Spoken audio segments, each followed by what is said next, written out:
Hello बच्चों, आज हम आपको ये जो टॉपिक था ऑर्गेनिक का कंसेप्ट बेस, ये लास्ट लेक्चर है आपका।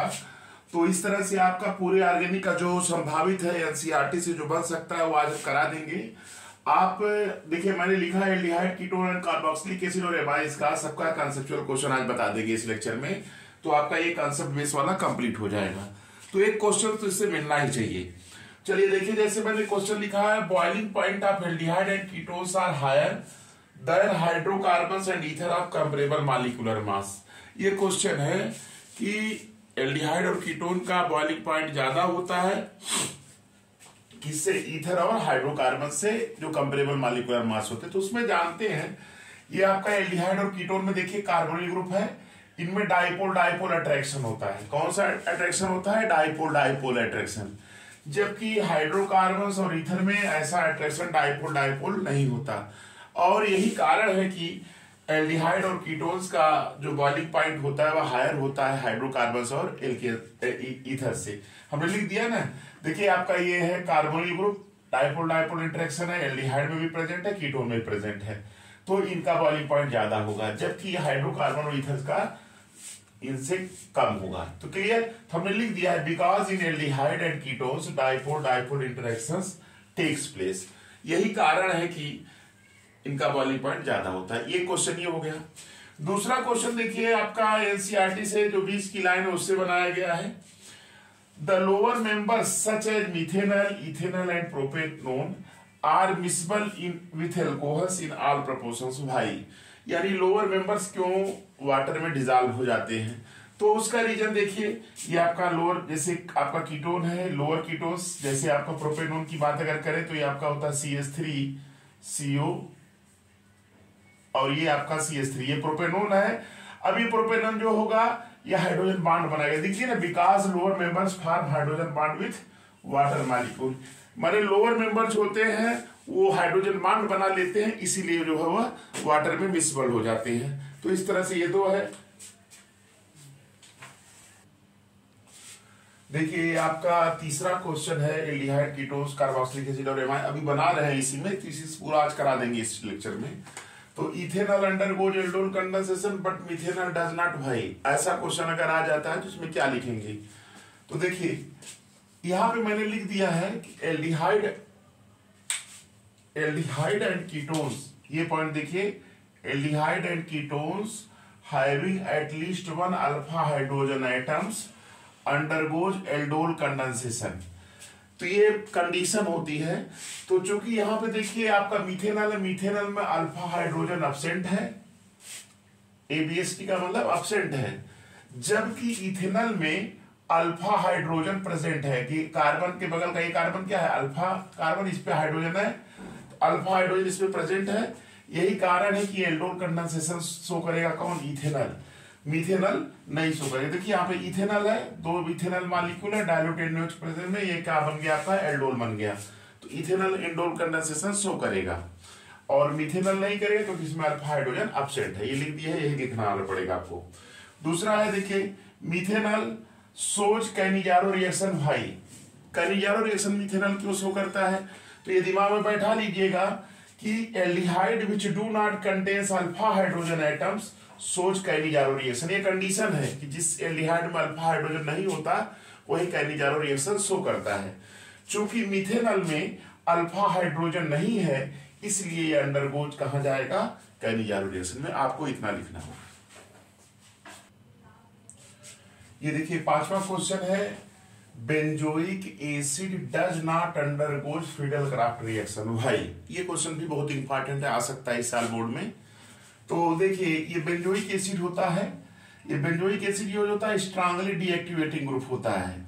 और ये इसमें जो फ्रीडल क्राफ्ट में रिएक्शन यूज किया जाता है, जैसे फ्रीडल क्राफ्ट एल्काइलेशन, जैसे CH3Cl AlCl3 एनहाइड्रस AlCl3, इसी तरह से RCOCl AlCl3। यहाँ पे एनहाइड्रस एल्युमिनियम क्लोराइड यूज किया जाता है, लुईस एसिड होता है वो। देखिए हमने लिख दिया है कि benzoic acid does not undergoes Friedel Crafts reaction.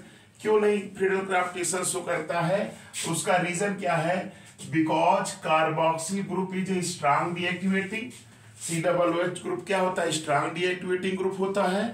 और दूसरा है the catalyst AlCl3 aluminium chloride जो लुईस एसिड होता है वह gets bonded to carboxyl group strongly. यही कारण है कि ये जो है आपका फ्रीडल क्राफ्ट रिएक्शन नहीं शो करता बेंजोइक एसिड। तो इसमें इतना ही लिख देंगे तो आपका सही हो जाएगा, एनसीईआरटी में इतना दिया ही है। अच्छा दूसरा क्वेश्चन, एक क्वेश्चन देखिए आपका एमाइंस का है। एमाइंस का देखिए, एमाइंस भी पढ़ा रहे थे, एमाइंस का भी क्वेश्चन देख लीजिए कि aromatic primary amines can not be prepared by Gabriel phthalimide reaction. भाई क्यों इस रिएक्शन से हम एरोमेटिक एमाइंस नहीं बना सकते? एलिफैटिक एमाइंस तो बनेगा, एलिफैटिक प्राइमरी एमाइन बनेगा, लेकिन एरोमेटिक नहीं बनता है। तो उसमें बस केवल इतना ही लिखना है कि because aryl halide, aromatic amine बनाने के लिए एरिल हैलाइड मतलब आपका ये चाहिए, ये एरिल हैलाइड है, यहां X एरिल हैलाइड। ये एरिल हैलाइड जो होता है does not undergoes nucleophilic substitution reaction. ध्यान दीजिएगा, aryl halide nucleophilic substitution reactions नहीं शो करेगा, किसके द्वारा? With the anion form by phthalimide. Phthalimide के द्वारा जो एनायन बनता है उसके द्वारा ये न्यूक्लियोफिलिक सब्स्टिट्यूशन रिएक्शन में नहीं जाएगा, इसलिए जो है ये नहीं। देखिए मैंने लिख दिया है because aryl halide do not undergoes nucleophilic substitution reaction with the anion form by phthalimide. तो ये इसमें इतना लिख देंगे। ये दूसरे का आंसर हो गया, माने छठे क्वेश्चन का। सातवां क्वेश्चन है amines have higher boiling point than hydrocarbons of comparable molecular masses 5। यानी कि एमाइंस का जो बॉइलिंग पॉइंट होता है वह ज्यादा होता है हाइड्रोकार्बन्स ऑफ कंपेरेबल मॉलिक्यूलर मास। तो उसमें बस केवल ये रीजन देखिए, ये एमाइन है RnH2, ये क्या है आपका RnH2 है, ये एमाइन है। एमाइन में क्या होगा? इंटरमॉलिक्यूलर हाइड्रोजन बॉन्डिंग होगी, जबकि हाइड्रोकार्बन्स में हाइड्रोजन बॉन्डिंग नहीं पाई जाती। यही कारण है कि एमाइंस का जो बॉइलिंग पॉइंट हाइड्रोकार्बन्स से ज्यादा होता है। तो मैंने लिख दिया है कि in amines intermolecular hydrogen bonding takes place, hence it has higher boiling point than hydrocarbon of comparable molecular mass. ये देखिए aniline does not undergo Friedel Crafts reaction, ये 8वां क्वेश्चन है। इसमें एरिलीन जो होता है फ्रीडल क्राफ्ट रिएक्शन में लुईस एसिड AlCl3 यूज किया जाता है। एरिलीन उसके साथ कंबाइन होकर साल्ट बना लेता है, जिसके कारण एरिलीन के नाइट्रोजन के ऊपर प्लस आ जाता है, और वो प्लस आने से वह क्या होगा? Strong deactivating group, strong deactivating की तरह काम करता है, जिसकी वजह से उसमें फर्दर जो है रिएक्शंस पॉसिबल नहीं होता। तो मैंने ये लिखा है due to salt formation with aluminium chloride the Lewis acid which is used as catalyst, due to this nitrogen of aniline acquires positive charge and hence acts as strong deactivating group for further reaction.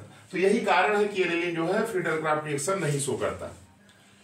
ये देखिए 9th question है aniline is less basic than ammonia. चाहे ये पूछे या ammonia is more basic than aniline, दोनों किसी भी तरह से पूछ सकता है भाई।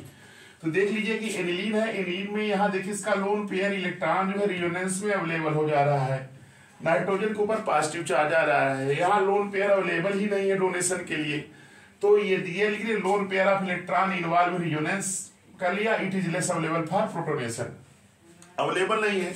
जबकि अमोनिया में इजिली अवेलेबल है, यहाँ रियोनेंस नहीं हो रहा है, इसका लोन पेयर इजिली अवेलेबल है for donation, hence ammonia is more basic than aniline और aniline is less basic than ammonia, ये लिख देंगे इसमें। देखिए ये 10वां क्वेश्चन है आपका aliphatic amines are stronger bases than ammonia. भाई देखिए अमोनिया में भी लोन पेयर है, एलिफैटिक एमाइन में भी लोन पेयर है, लेकिन ये ज्यादा बेसिक होता है। याद रखिएगा RnH2 is more basic then NH3। क्यों?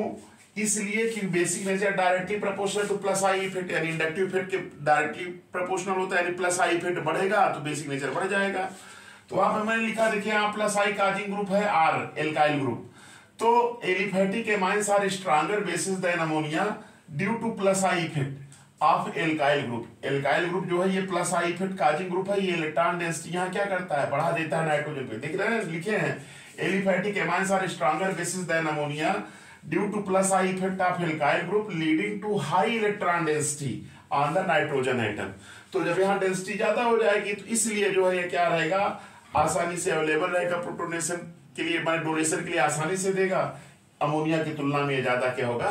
बेसिक होगा। इस तरह से आपका जो एनसीईआरटी के कुछ जो मोस्ट इंपॉर्टेंट क्वेश्चन बन सकते थे, मैंने इस लेक्चर में आपका जो था लास्ट लेक्चर है ये, इसमें मैंने सब कुछ बता दिया है।